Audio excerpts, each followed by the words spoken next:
अस्सलाम वालेकुम। जैसा कि पहले मैंने आपके सामने बताया था कि एक फैसिज्म के ऊपर, खासकर हिंदुत्व फैसिज्म का जो राइज हुआ है उसके ऊपर एक सीरीज मैं करने वाला हूं और उसी सीरीज का आज पहला ये एक सब्जेक्ट है।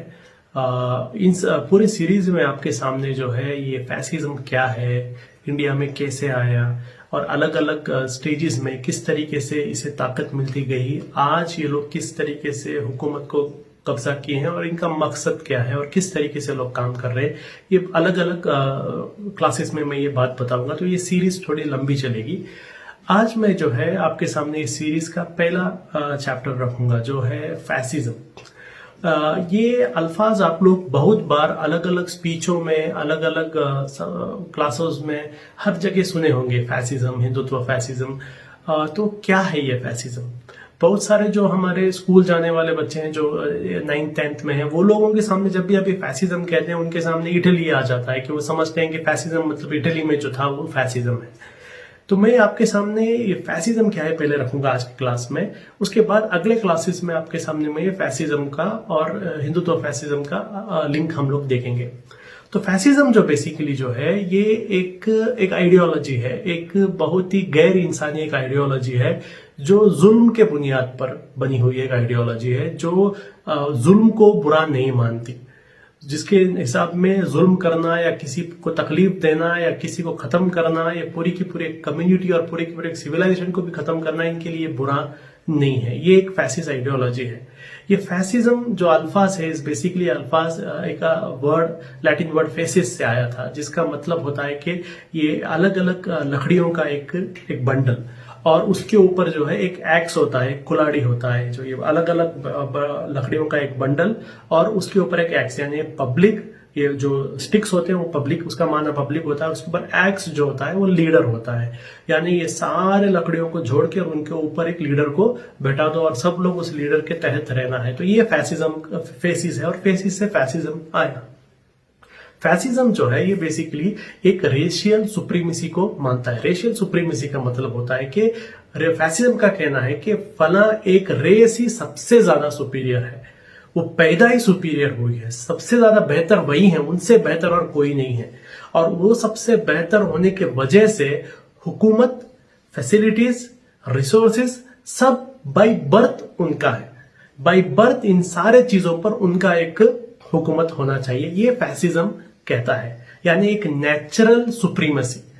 हिटलर ने भी, जो अगर आप देखते हैं, हम हमारे जमाने में जो बड़े फैसिस्ट गुजरे हैं, जो इटली में मुसोलिनी था, जनरल फ्रैंको स्पेन में था, या फिर जर्मनी में इटली था, वो लोग भी यही बात कहते थे। हिटलर तो एक स्टेप आगे जाकर हिटलर ने तो बायोलॉजिकल सुप्रीमेसी के बारे में भी कहा था कि पैदाइश ही हम लोग सुप्रीम होने हैं, कि पैदा होते ही सुप्रीम रहना है, एक रेस सुप्रीम रहना है और उसी रेस को हक है हुकूमत करने का। तो ये फैसिज्म है।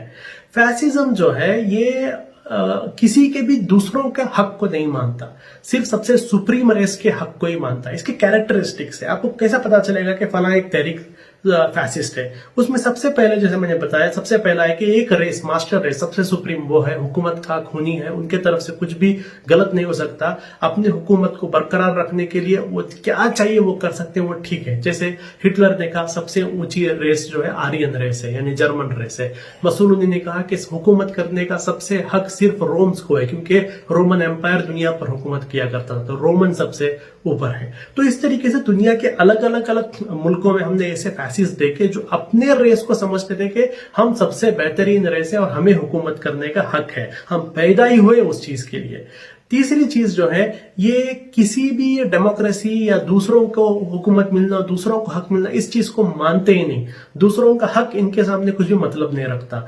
वो डेमोक्रेसी को लोग कहते थे कि डेमोक्रेसी जो है वो इंसानियत को तबाह करने वाली एक चीज है, क्योंकि गलत लोगों के हाथों में हुकूमत चली जाएगी, सिर्फ हमारे हाथ में हुकूमत होना है, ये कहने वाले इनका हिटलर का मानना ऐसा था। और ये लोग सारे पॉलिटिकल अपोजिशंस को तबाह कर देते हैं। आप जापान में देखेंगे, डिक्टेटर टोजो ने भी ऐसा ही किया था, सारे पॉलिटिक्स को बैन कर दिया था।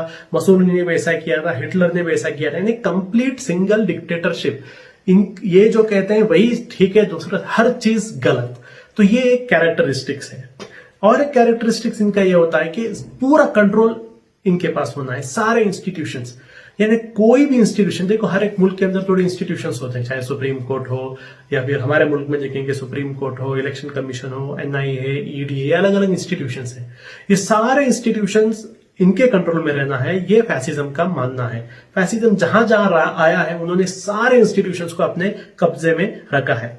उसके बाद तीसरा एक बड़ा कैरेक्टरिस्टिक इनका एक्सट्रीम नेशनलिज्म। एक्सट्रीम नेशनलिज्म का मतलब वो लोग कहते हैं कि ये मुल्क जो है ये लोगों का है, यानी ये नेशंस का है, ये कल्चर को मानने वालों का ये मुल्क है। जो इस कल्चर को नहीं मानेंगे वो इस मुल्क का हिस्सा नहीं है।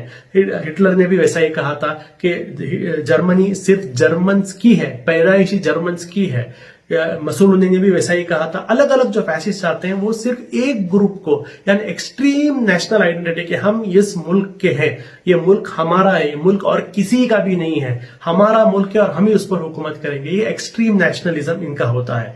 तीसरा इसका एक इंपॉर्टेंट कैरेक्टरिस्टिक्स होता है कि स्केप गोटिंग। स्केप गोटिंग मतलब फैसिज्म को हमेशा एक अदर चाहिए। अदर का मतलब किसी एक को दोषी ठहराना है कि हम बहुत ऊपर जाने वाले थे, हम बहुत तरक्की करने वाले थे, हम तरक्की इसलिए नहीं कर रहे क्योंकि ये लोग यहां पर है, इन लोगों ने हमें खोखला कर दिया है। ये लोग पैरासाइट कहते हैं, पैरासाइट दीमक कहते हैं। जैसे हिटलर कहता था यहूदी दीमक है, जो मसूलुनी है वो भी नॉन फैसिस्ट को पैरासाइट कहता था। तो हर फैसिस्ट दुनिया में जो गुजरे हैं वो एक अदर को ढूंढते हैं, यानी हम बहुत तरक्की करने वाले थे, इनके वजह से हमने तरक्की नहीं किया, ये लोग हैं जो हमें तबाह कर रहे हैं, इनको एक अदर की जरूरत है। तो फैसिज्म में एक अदर होता है, हमेशा एक अदर को लोग ढूंढते हैं, यानी किस पर इल्जाम डाला जाए, किसको दुश्मन बताया जाए और पूरे लोगों का अटेंशन उन पर डाइवर्ट करके पूरे प्रॉब्लम का, पूरे जो भी प्रॉब्लम चल रहे हैं उसका जड़ ये लोग हैं बताना। ये एक फैसिज्म की खासियत है। सातवां और एक पॉइंट, इंपॉर्टेंट पॉइंट जो फैसिज्म का है, बहुत पॉपुलिस्टिक नेचर होते हैं। पॉपुलिस्टिक नेचर मतलब एक ऐसे आदमी को लेके आते हैं जो बहुत पॉपुलर हो जाएगा, लोग पागल हो जाते हैं उसके पीछे, क्योंकि वो लोगों को जो है एक ख्वाब दिखाता है, एक झूठा ख्वाब दिखाता है कि भाई देखो हम लोग पहले ऐसे थे, अब ऐसे हो गए, आप मुझे लेके आओ, मैं ऐसा आपको वापस ऐसे बनाऊंगा, आपको मैं दुनिया की सारी चांद हथेली पे दिखाऊंगा, जो चीज आप अब तक आपको नहीं मिला है वो वापस आपको लेके आके दूंगा। तो एक पॉपुलिज्म लेके आते हैं और लोग जो रहते हैं वो लोग विश्वास कर लेते हैं कि हाँ भाई ये आदमी कुछ करेगा हमारे वास्ते, ये आदमी, ये बंदे में दम है, बंदे हमारे वास्ते कुछ करेगा करके एक पॉपुलिज्म, ओवर पॉपुलिज्म लेके आते हैं। और किसी चीज के भी जो है उसके इख्तलाफ में अगर आप बात करें वो चीज को मानने के लिए तैयार नहीं रहेंगे, बल्कि उल्टा आप पर एकदम एग्रेसिव तरीके से वो लोग हमला भी कर लेंगे। ये एक फैसिज्म की एक क्या कहते हैं, एक पॉपुलिज्म है। और एक चीज जो है हमेशा जो है एक प्रॉमिस रहता है इनका कि भाई हम सुपीरियर बनने वाले, हम सुपीरियर बनने वाले हैं। एक जमाना देखो हम लोग ऐसे थे, एक जमाना देखो हम लोग वैसे थे। आज आप देखिए इंडिया के फैसिस्ट कहते हैं, एक जमाना देखो यहाँ पर हवा में उड़ा करते थे, विमान यहाँ पर बनाया जाता था, यहाँ पर क्या प्लास्टिक सर्जरी इंडिया में किए जाते थे, अब हम लोग कैसे हो गए, हम वापिस हम लोग करेंगे। ये सारे चीजें जो है हर फैसिस्ट ऐसे ही कहते हैं कि हम लोग पहले सुपीरियर थे, ये फलान लोगों ने आकर हमें बर्बाद कर दिया है, अब हम लोग वापस पहले जैसे सुपीरियर बन जाएंगे, उसके लिए आप हमें हमारे साथ दो। तो ये फैसिस्ट लोगों की थोड़ी क्या कहते हैं एक मिजाज है। तो ये फैसिज्म है। यानी बेसिक एक राउंड अप में अगर मैं कहूंगा किसी को भी जीने का हक नहीं, सिर्फ नहीं जीने का हक है, हुकूमत का हक नहीं है, कोई इनसे सवाल नहीं कर सकता। और किसी लेवल के जुल्म को भी ये लोग मानते हैं। जर्मनी में अगर बच्चा पैदा हुआ, बच्चा अगर अपाहिज निकला, उसे तब का तब मार देते थे, जान से मार देते थे। ये असल में स्पार्टन कम्युनिटी नाम का एक ग्रीस में कम्युनिटी था बहुत पहले। वो कम्युनिटी सबसे पहले एक फैसिस्ट कम्युनिटी था। वहां पर अगर एक बच्चा कमजोर पैदा हुआ उसे मार देते थे, थोड़ा बच्चा बड़ा हो जाता था उस बच्चे को लेकर जाकर जंगल में छोड़ देते थे, जिंदा वो वापिस आना है। यानी सर्वाइवल फॉर द फिट रहा, जंगल से जिंदा है तो ही तुम्हें हमारे अंदर जगह है। जंगल में अगर तुम्हें जानवरों ने खा लिया, तुम अपाहिज हो गए, तुम्हें हमारे अंदर जगह नहीं है। सर्वाइवल फॉर द फिटेस्ट कहते हैं, यानी किसी की जगह नहीं है यहाँ पर, कमजोरों की जगह नहीं है, दूसरों हम जो हमारे में से नहीं है उनकी यहाँ पर जगह नहीं है। ये कहने वाला एक आइडियोलॉजी जो है एक फैसिस्ट आइडियोलॉजी है, पूरी दुनिया में ऐसे ही हुआ। और आज हम लोग देख रहे हैं हमारे मुल्क के अंदर भी ये फैसिस्ट आइडियोलॉजी इसी एंगल में जा रहे हैं। यहाँ पर मुसलमानों का अदर बनाया दिया गया है, क्रिश्चियंस को अदर बनाया गया है, जो लिबरल्स हैं उनको अदर बनाया गया है कि इन लोगों की वजह से मुल्क बैकवर्ड जा रहा है। और हम लोग मुल्क को वापिस वो पुराने वैदिक टाइम्स में जो हम लोग बहुत आगे थे, हम लोग एरोप्लेन चलाया कर, विमान चलाया करते थे, हम प्लास्टिक सर्जरी करते थे, हम ये थे, हम वो थे, पूरे चीज हम वापिस लेके आएंगे बोलने वाले इंडिया के फैसिस्ट हैं। तो अगले क्लास में जो मैं आपके सामने ये इंडिया में हिंदुत्व फैसिज्म क्या है, वो कैसे शुरू हुआ, उसकी बातें आपके सामने रखूंगा। उम्मीद करता हूं आज का एक इंट्रोडक्टरी सेशन आपको समझ में आया होगा। इसके बारे में अगर आप कमेंट्स कीजिए, और अगर आपको आज के मेरे क्लास में कुछ भी डाउट्स है आप कमेंट्स में पूछ सकते हैं। मैं कोशिश करूंगा उसका कमेंट्स में आपको आंसर करने के लिए। शुक्रिया।